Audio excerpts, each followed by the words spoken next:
Apa hukum saya mimpi arwah ayah saya balik ke rumah duduk depan muka saya? Dia mimpi arwah dia, ayah balik ke rumah duduk depan muka dia. Okey? Pertama nak bagi tahu kita ini ada dua roh. Satu dia panggil roh hayah. Yang kedua dia panggil roh yaqazah. Roh hayah itu roh yang ditiup ketika 4 bulan dalam perut mak, datang malaikat tiup roh, hiduplah kita.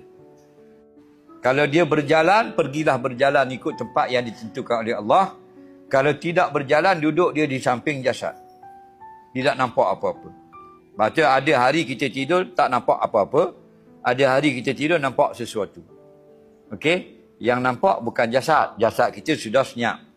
Sudah tidur. Diam. Tak. Yang pergi tengok itu, roh. Okey? Bila orang yang telah mati, bolehkah berjumpa dengan orang yang masih hidup? Jawabnya, boleh. Tapi ada cara dia. Ya, apa dia? Orang hidup ini, dia ada dua. Pertama, jasad dan roh. Faham lagi? Kita ni sekarang dua. Jasmani, jismun, tubuh. Satu lagi rohaniyun, roh, nyawa. Okey? Orang yang sudah mati pun dua. Jasad dan roh. Okey? Yang ditanam itu jasad ke roh?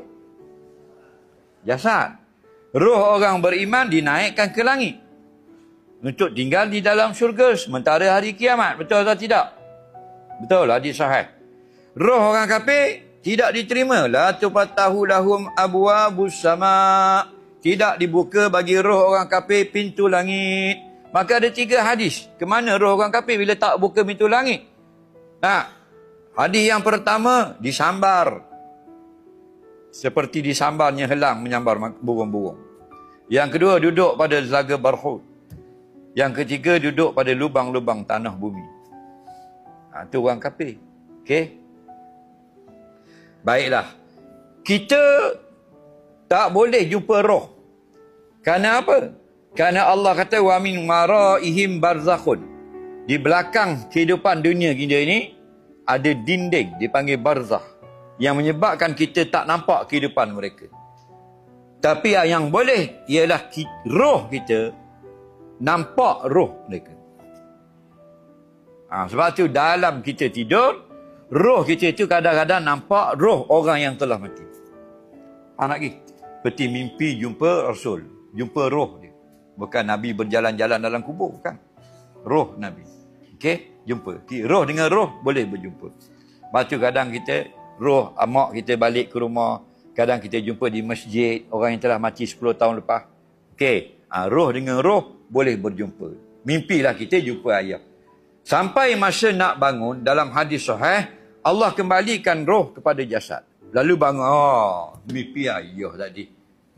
Dan yang ditahan ialah roh yang sudah mati, yang tidak ada jasad. Kita jumpa dengan ayah kita, roh. Roh kita jumpa, tubuh kita duduk di rumah, pak sampah. Kita jumpa di mana? Jumpa paka ayah kita. Roh ayah kita dengan roh kita. Jumpa. Lagi bila sampai nak bangun, kita dikembalikan Allah, masuk dalam jasad, bangun. Roh ni ditahan. Tak masuk dalam jasad. Kerana dia sudah mati. Jadi pendek cerita. Lebih-lebih tak diceritakan oleh ulama. Kodoh-kodoh tu saja. Okey? Jadi kalau jumpa benda-benda yang baik, yang menyukakan kita, yang kita rindu tak boleh jumpa, itu basyiratun minallah. Allah nak menggembirakan kita. Kerana hakikat hidup dunia, kalau kita sudah mati, dah boleh jumpa dah dengan orang yang dalam dunia. Tapi Allah nak gembirakan kita lagi. Ada lagi peluang dalam mimpi. 1500 tahun lepas orang baru tengok Nabi, jumpa Nabi, pegang Nabi, jamah Nabi, tiup Nabi. Kita tak ada orang dengar. Allah jumpakan juga dalam mimpi. Roh kita boleh nampak lagi. Basyirah, gembira Allah. Nak kita rasa senang hati bangun, rasa seronok, rasa suka. Itu panggil mimpi yang baik. Jumpa orang yang telah mati, kaum keluarga kita. Yang kedua, mimpi syaitan.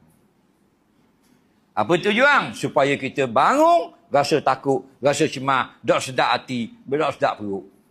Kerana syaitan janji dah, aku akan kacau manusia. Tak, Semua sekali. La'uwiyannahum ajma'in. Aku akan ganggu semua keturunan Adam. Ajma'in. Semua sekali. Maknanya, dalam semayang, luar semayang, sebelum semayang, tengah semayang, lepas semayang, masa jaga, masa tidur. Habisnya kucakmu. Dalam tidurnya kucak lagi. Dah. Itu panggil mimpi syaitan. Okey? Nabi kata, siapa mimpi syaitan, maka bangun, kata auzubillahi minasyaitanir rajim, ludah 3 kali sebelah kiri. Niscaya membangun dalam keadaan hilang rasa takut. Faham? Dengan mimpi. Banyak mimpi atu. Atu benda. Banyak mimpi atu. Takut tak? Tak boleh nak gerak ya, takut. Depan last way, kanan pocong, kiri toyol, belakang atu kopek. Nak lari kau ni. Nampak? Bangun. Tengok dah. Mimpi. Peluh berjeruk. Tak? Itu Nabi pesan.